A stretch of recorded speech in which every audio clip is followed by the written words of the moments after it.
Klara and the Sun, a late career masterpiece or a pale imitation of Ishiguro's former work? A kind of recycling plant for old ideas pumped into a shiny new novel. Ishiguro's first novel since winning the Nobel Prize could be seen as an unusual one, right? You can see why someone might want to go big or ambitious having won an award of such magnitude. Instead, we get straight back onto his smaller, internally focused novels, this time about an artificial intelligence and its relationship with a young girl. Here we are, lads. End of the line. We've been going through every Ishiguro novel in order on this channel. Go check out the old videos. My name's Eddie.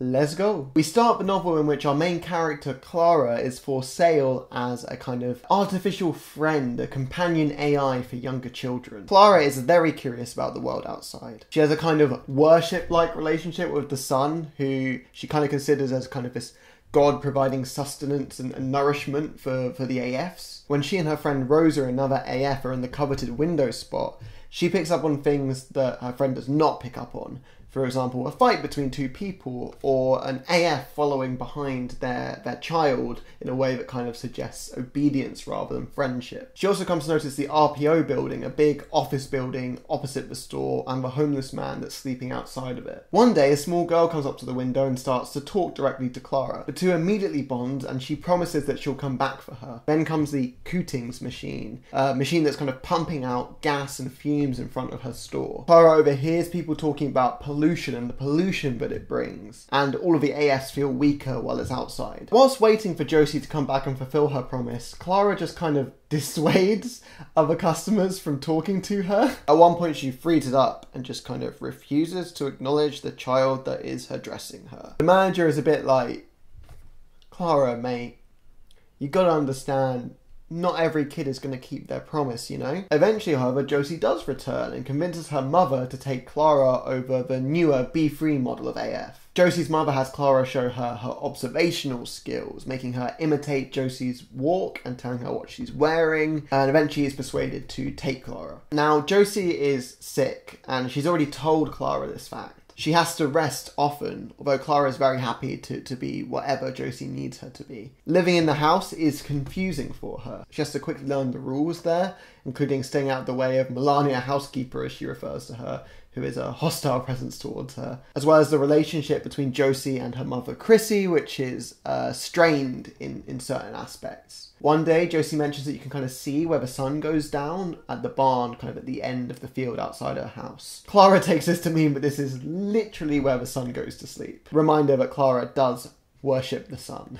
During this time, we're slowly drip-fed information about the world around Klara and Josie. We meet her neighbour, Rick, a talented drone mechanic who hasn't been lifted. We don't really know what this means at this point, but we do know that Rick and Josie intend fully to live together despite what appears to be a socially stratified life. We have a get-together in which many children are brought together to mix and mingle. Most of their life is kind of spent virtually learning on their tablets or online. This strata is clearly shown when Josie's friends are incredibly mean to Rick, and Josie herself kind of seems changed in this environment. Klara refuses to perform even basic responses to Josie's friends, which causes some embarrassment. Eventually, Josie becomes seriously ill. During that time, the three of them, Josie, Chrissy, and Klara, are going to go to Morgan's Falls, a place that is really important to Josie. However, Chrissy insists that Josie is too sick to go and decides to take Klara instead of her. It's revealed that Morgan's Falls is a place that Josie and Chrissy would go with Sal, Josie's older sister, who has since died. We also find out that Josie's father has been displaced from his professional career. Whilst there, Josie's mother has Klara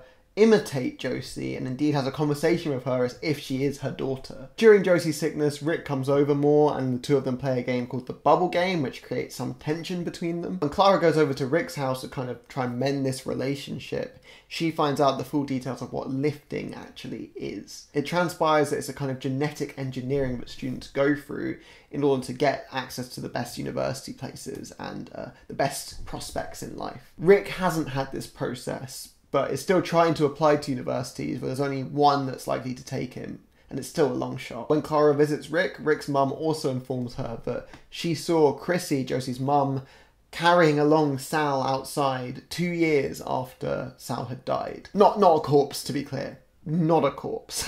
That's not what I mean. Rick is sort of like, we don't know what we saw, Mum. You can't really make any assumptions. Klara enlists Rick to take her to the barn where she believes the son now rests at night. And she tries to make a deal with the son in which she will destroy the Cootings machine, and in exchange, the son will make Josie well. The entire group go into the city to see the portrait of Josie that is being made. Klara is asked to go through some tests while Josie is being photographed for the portrait. There's tension between Josie's father, who now lives in a community for people like him who have been displaced from their jobs, and Josie's mother. In a moment of confusion, Klara takes the opportunity to go in to see the portrait, which turns out to be an AF replica of Josie. Suddenly it becomes very clear why Josie's mother wanted her to imitate Josie on many occasions and observe her very closely. She wanted to make sure that she could actually replicate her so that she could actually become her after Josie was to pass away. Klara definitely considers it. However, she is still certain that her plan to destroy the Cootings machine is the best approach to make Josie better. She enlists Josie's father, who is himself an engineer, in order to help destroy it, but it costs some of the PEG-9 solution, which is the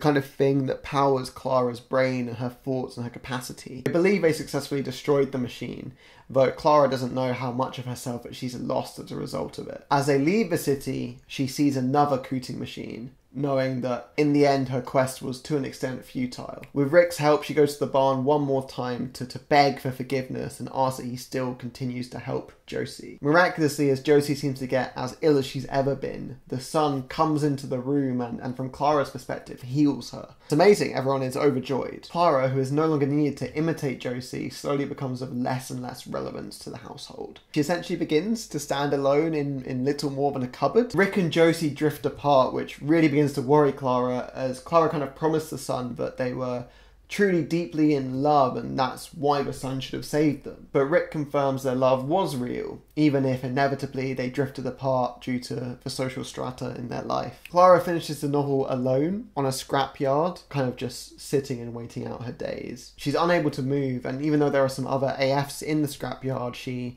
kind of prefers to be alone with her own memories. She meets her now unemployed manager at the store one final time and kind of confirms to her that she's happy with the way things turned out. Right, onto the analysis, lads. Listen, Ishiguro has been doing the same thing for 8 books now, so a lot of this is stuff we're kind of already used to. Klara, like many of his narrators, is looking back at her own life and reflecting on the decisions that she made and kind of deciding whether they were always the right ones. Whilst there is less of a willful mistelling of her story in the way of, say, The Remains of the Day, there is an extent to which she is not as forthcoming as she could be about her emotions in certain situations. For example, when Josie's friends are playing with her, she never really mentions why it is that she's frozen up the way she has. She just kind of describes it as it's happening. She never points out her discomfort with the situation, her stress, her uncertainty, her feelings about how Josie changed in that situation. Likewise with the waterfall trip, she kind of says, listen, I can't think of any way really that whole situation could have been avoided. Even though she could kind of see that Josie was visibly upset. And further throughout the novel, Klara is kind of seeing more than she's telling to the reader, you know? Like when it's pointed out that the portrait is a replica AF of Josie, Klara's kind of like, yeah, I did work that out for myself. And you're like, didn't mention that, Klara. To be fair though, it doesn't really feel like a surprise to the reader either if they've been paying attention. Indeed, one of Ishiguro's great skills has always been his ability to create a latent situation going on behind the scenes that you both are and aren't aware of throughout the novel. When Ishiguro won the Nobel Prize, the little descriptor for him was an author who, in novels of great emotional force, has uncovered the abyss beneath our illusory sense of connection with the world. That sums it up pretty nicely, doesn't it? In any case, the world that you do kind of get to grips with in this novel, it is not, it turns out, this kind of ideal future. Like, we get an initial glimpse of the situation of the homeless man outside the RPO building towards the start of the novel, and like, I mean, capitalism, like, it's not like you wouldn't expect to see something like that in the everyday now. But the more you kind of learn about the society, the more you kind of see actually this is something a bit deeper. For example, Josie's father being substituted from his job. Clearly the society has to some extent fulfilled the like post-employment model, that capable people are being replaced presumably by machines, but also by people who have been lifted, having gone through genetic modification just to get a better chance on the career ladder, which is pretty awful, especially when that genetic modification sometimes leads to death, like in the case of Josie's sister, Sal. Paul is an especially interesting case in that when we meet him, although he seems a little bit tense, he still seems relatively normal, but as conversations go on throughout the latter part of the novel, it's kind of revealed that he's a fascist. Obviously, he himself doesn't see it like that. They never do. It's revealed that this community that he lives in is kind of arming itself and is made up of people specifically, you know, of his situation in terms of having been removed from their jobs, but also of his situation in that they're all white. He specifically says, well, you know, it's not like that, but inevitably there are different groups that are formed and we do have to protect our group from other groups, and that's just the way of the world. Ishiguro kind of tucks this into the background, this growing unease, this tension.